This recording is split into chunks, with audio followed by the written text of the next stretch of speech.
Trump media just signed a massive $6.4 billion deal with Yorkville Acquisition Corporation and Crypto.com, the crypto platform that's trusted by millions of users worldwide.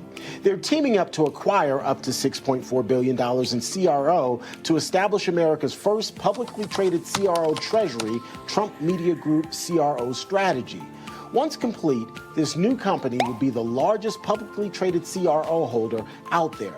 So if you're ready to join the crypto revolution, head to crypto.com today and be part of this historic move. That's crypto.com. Don't wait. For more information on the proposed business combination, check out Yorkville Acquisition Corporation's public filings.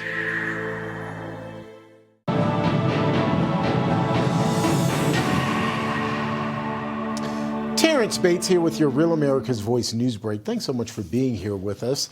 The Trump administration's illegal immigration crackdown shifts to Charlotte, North Carolina, with dozens of arrests over the weekend. The commander of the operation, Greg Bovino, is out with this video documenting the work that's being done.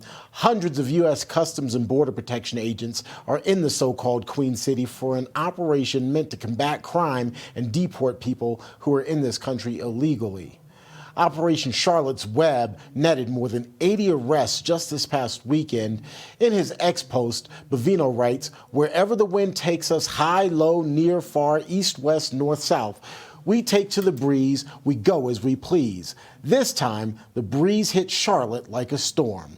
From border towns to the Queen City, our agents go where the missions call," he says. Meantime, the Trump administration is continuing its deadly attacks on suspected drug boats. The latest drone attack came over the weekend in the Eastern Pacific. At least 3 people were killed. A statement from the U.S. Southern Command, which initiated the attack, says, quote, "Intelligence confirmed that the vessel was involved in illicit narcotics smuggling, transiting along a known narco-trafficking route, and carrying narcotics." The announcement goes on to say the boat was in international waters when it was hit. The latest operation is the 21st known attack on a suspected drug boat in an effort to disrupt the flow of narcotics into the United States. More than 80 people have been killed. That's a quick check of your headlines.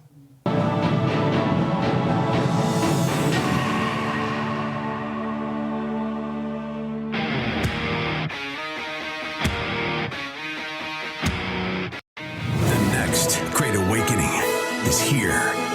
Welcome back to the Charlie Kirk Show.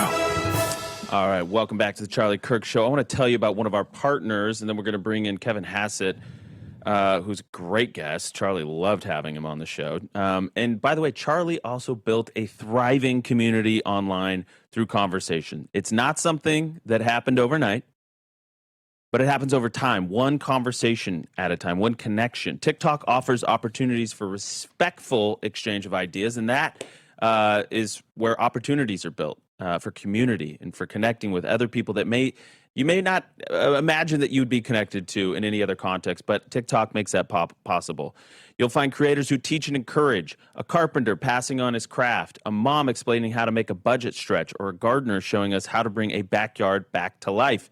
Different stories, same drive.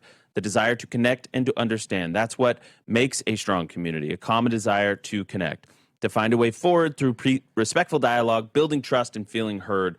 A place to speak, to listen, and to remind each other what connection looks like.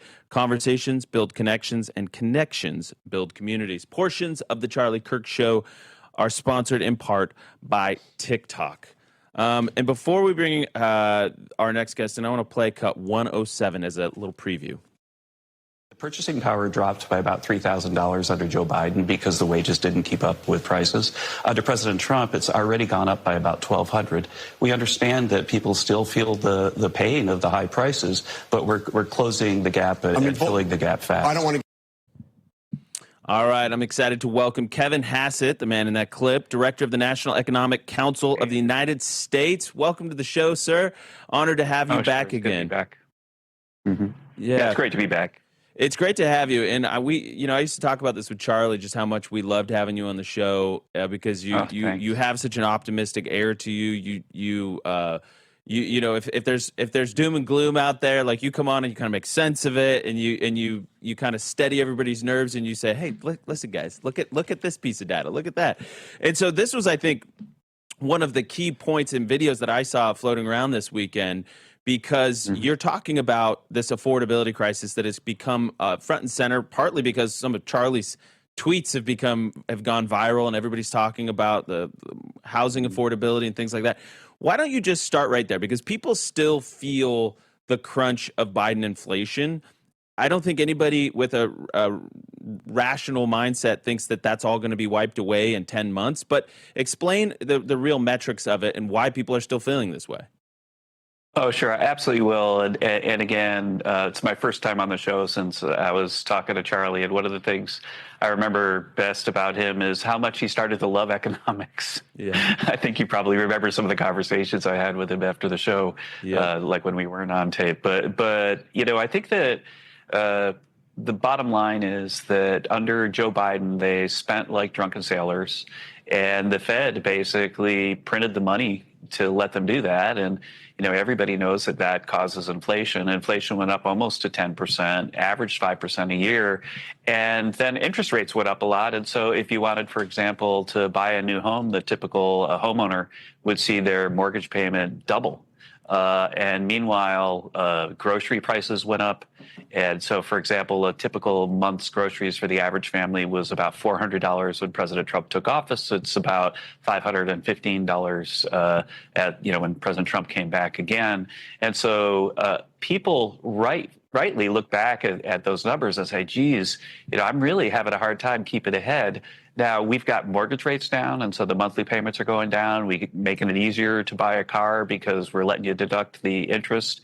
And inflation itself has dropped down to about 2.5% right now. But, you know, if Joe Biden doubles your mortgage payment and then it goes down a little bit, and if prices go from $400 to $515 for a typical bag of groceries, then, you know, getting inflation to slow is not the same as reversing the situation. And the way we reverse the situation is we continue to, you know, go after every little thing we can to reduce inflation. The most important is at the macro level that we're cutting the deficit by about $600 billion this year, which will put downward pressure on everybody's prices. But then we're going thing by thing to try to come up with policies that help that as well. But the bottom line is that this is a situation that was caused by Democratic policies, and this is a situation that we're fixing. And somehow the fact that prices went up a lot under Joe Biden is suddenly a good talking point for President Trump, and that's just preposterous.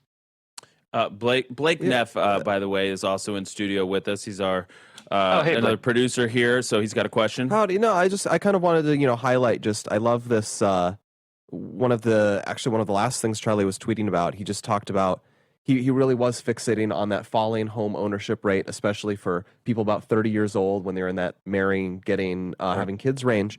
And he just said, you know, you mentioned it's like left-wing policies, and he says, we need to restore the social compact, and his 6 parts were deportations, stop the H-1B scam, cut legal immigration and chain migration, build 10 million homes, crush the college cartel. And you think like each of those is really a pillar of, you know, Biden era policy of we're not going to deport anybody. We're going to give endless money to the college cartel with no change whatsoever. We're going to have, you know, endless H-1Bs, you know, whatever the right amount we can debate, but it was basically just more and more and more and more.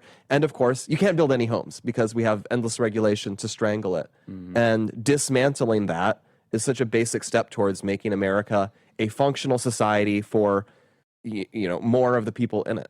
Well, I totally agree. And we could throw that image up 59, Kevin, just so you could take a look at it. He was responding to a graph that had been going around. This is about a month before he was killed, that said that the percentage of 30-year-olds that were both married and owned a home had dropped below 15%. And in it looks like 1960s, it was over 50%. It stayed about 50% until about 1970. Even in 1980, it was about 45%. 1990, it was about 45%. And then it dropped off a cliff. I mean, I don't know if you want to put your macroeconomic hat on. If you had to isolate what happened around 1990 from a macroeconomic standpoint or from a societal standpoint that caused that steep decline, what would you identify as the main drivers? Sure. Well, I think that the steepest decline is really over the last 3 or 4 years, where Sure. the mortgage rate went through the roof. But I think that the thing that you guys have been talking about, and Charlie talked about forever, the declining rate of marriage. Is a really big deal. You know, that people get married and then they buy a house, and usually people don't do it before then. And so I think that if you look at the sort of declining marriage rates over time, that they explain a lot of the declining home ownership. And the other thing that you just mentioned about, like, stop throwing all the money at the colleges so that they could just jack up tuition and everything. There's another thing on the affordability question that is underappreciated. I just would like to highlight with you Please. guys, which is, remember that so Obamacare was supposed to be Affordable Care Act, right? That's what they said. And so all of this stuff, all the fights and the shutdown and everything about the Affordable Care Act, first of all those policies were crafted by Democrats. Every single one of them, like, barely, if ever, got a Republican vote. And so if somebody's got a problem with the Affordable Care Act now, then they should blame the Democrats. And somehow the Affordable Care Act, if you look at the mainstream media, is President Trump's fault.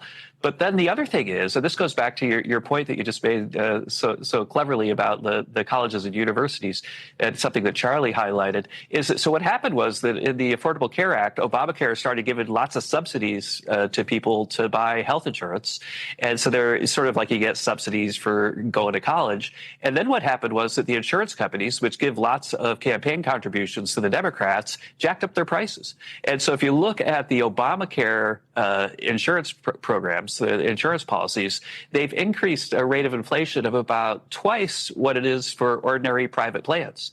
And so it's a classic case of throwing government money at stuff and then having the people who get the money jacking up the price and giving a worse deal to the American citizen. And that's something that Charlie would, of course, spoken up a lot about. And it's something that we're paying attention to right now. Well, absolutely. I mean, you could look at universities. As soon as we federalize student loans as opposed to private loans, one of our sponsors is Y-Refi, that actually helps with private student loans.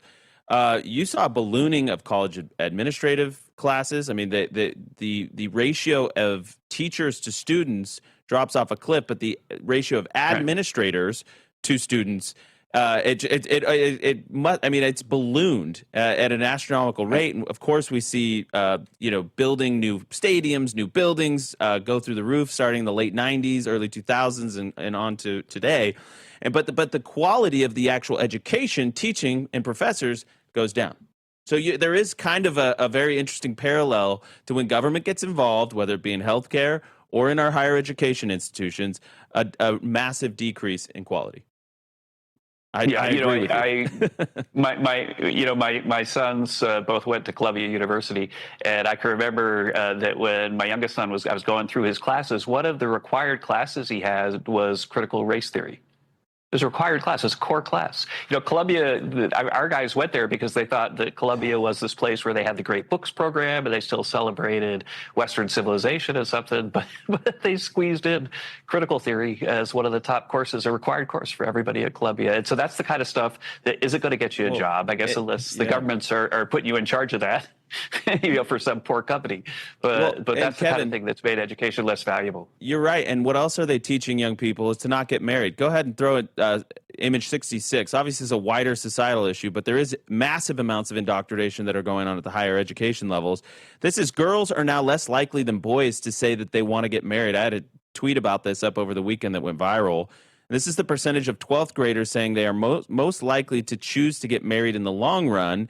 In 1993, it was 83% of girls and 76% of boys. Boys have remained basically steady. Girls, however, have dropped more than 22 points. And it went from 83% in 93 to 61% in 2023.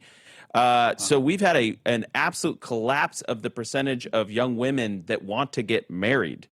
And so I will tell you this as firsthand experience. I know one of my last really poignant memories with Charlie at a large event. We were at Student Action Summit over the summer in Tampa, and we went into a room with all these young leaders from Turning Point USA, and we asked them a question like, how many of you feel a disconnect in dating? Do you feel like that you guys, the men and the girls, are seeing eye to eye? And it was like every hand went up. They were like, no, we are not seeing eye to eye. There was a massive problem between boys and girls at this point. We want different things. We see the world different. Our timelines are different. You saw that NBC poll that basically suggested that young men want to get married, start a career, and have kids, and young women want a career, make money, be financially independent. Down it was 11 out of 13 on the list was have kids and get married.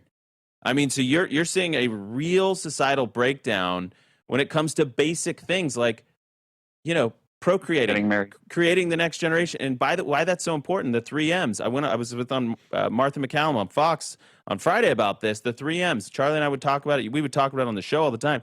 Marriage, mortgage, and mating. Brookings Institute calls those the conservatizing life events, Kevin. More on the economy when we get back. We'll be right back with Kevin Hassett.